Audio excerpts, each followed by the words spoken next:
நேசிக்கிறார். இந்த நாள் வேதாகம தியானத்திற்கு உங்களை அன்புடன் அழைக்கிறேன். பிதாவே, இவர்களுக்கு மன்னியும், தாங்கள் செய்கிறது இன்னதென்று அறியாதிருக்கிறார்களே. லூக்கா 23:34. அடிமை விலங்கொடித்து அன்பு செய்த ஆப்ரஹாம் லிங்கனை பூத் என்பவன் சுட்டான். அவன் விருப்பம் போல் செய்யட்டும், விட்டுவிடுங்கள் என்றார் லிங்கன். உண்மையே வெல்லும் என்ற காந்தியடிகளை கோட்சே என்பவன் சுட்டுக் கொன்றான். அவனை ஒன்றும் செய்யாமல் விட்டுவிடுங்கள் என்றார் மகாத்மா காந்தி.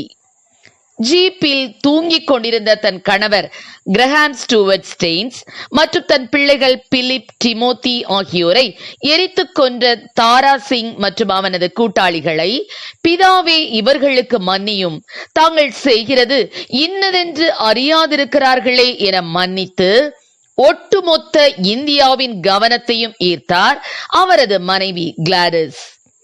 போப்பாண்டவர் 2ஆம் ஜான் பாலை 1981 ஆகா என்பவன் சுட்டான். சிறைக்கு சென்று அவனை சந்தித்து பரிசுத்த வேதாகமத்தை அவனுக்கு பரிசாக கொடுத்தார் அவர். எல்லாவற்றுக்கு மேலாக இயேசுவை சிலுவையில் அறைந்தார்கள். பிதாவே, தாங்கள் செய்வது என்னவென்று அறியாத இவர்களை மன்னியும் என்றார் இயேசு.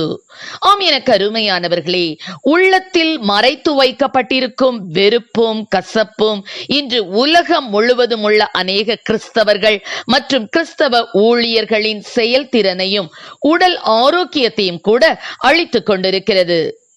நாம் காயப்படுத்தி விட்டதாக ஒரு சகோதரன் அல்லது சகோதரி சரியாகவோ அல்லது தவறாகவோ உணர்ந்தாலும் ஐக்கியத்தை மீட்டெடுப்பதில் நாம் முன்முயற்சி எடுக்க வேண்டும் என்று இயேசு கற்பித்தார். நீ தேவனுக்கு பலி செலுத்த சென்று நின்று கொண்டிருக்கும் போது உன் பேரில் உன் நண்பனுக்கு குறை உண்டென்று நீ நினைவு கூர்ந்தால் அங்கேதானே பலிபீடத்தின் முன் உன் காணிக்கையை வைத்துவிட்டு போய் முன்பு உன் சகோதரனோட ஒப்புரவாகி பின்பு வந்து உன் காணிக்கையை செலுத்து என்று வேதத்தில் வாசிக்கிறோம். S.I. மேக்மில்லன் என்பவர் இவ்விதமாக கூறுகிறார்: நான் ஒரு மனிதனை வெறுக்க தொடங்கும் அந்த கணப்பொழுதிலேயே நான் அவனுடைய அடிமையாகி விடுகிறேன்.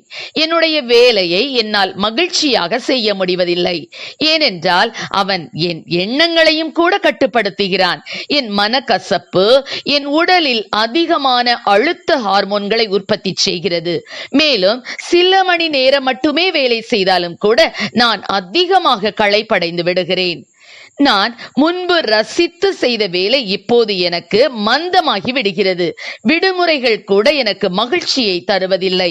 நான் எங்கு சென்றாலும் நான் வெறுக்கும் மனிதன் என்னை வேட்டையாடுகிறான். என் மனதை பிடித்திருக்கும் அவனது கொடுங்கோல் பிடியிலிருந்து என்னால் தப்பவே முடியவில்லை என கூறுகிறார்.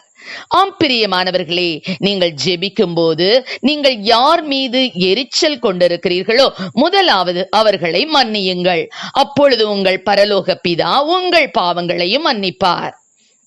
எல்லா சூழ்நிலைகளிலும் நம்மை நாமே வெறுத்து நம் பெருமையை களைந்து போட்டு ஐக்கியம் எங்கெல்லாம் உடைந்திருக்கிறதோ அதை மீட்டெடுப்பதற்கு 2 மைல் தூரம் செல்ல இயேசு கிறிஸ்து நம்மை அழைக்கிறார். சில சமயங்களில் ஒப்புரவாகும்படி நாம் சிறந்த முயற்சி எடுத்தாலும் ஒரு நபர் ஒரு கடினமான மன்னிக்க முடியாத மனப்பான்மையை கொண்டிருக்கலாம்.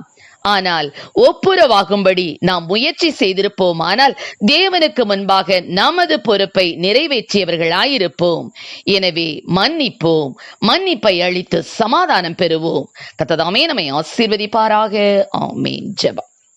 எங்களை அதிகமாய் நேசித்து வழிநடத்துகிற எங்கள் அன்பை பரலோக பிதாவே, அப்பா, உம்முடைய கற்பனைகளின்படி ஜீவிப்பதற்கு எங்களுக்கு ஆண்டவரே கிருபை செய்வீராக ராஜா.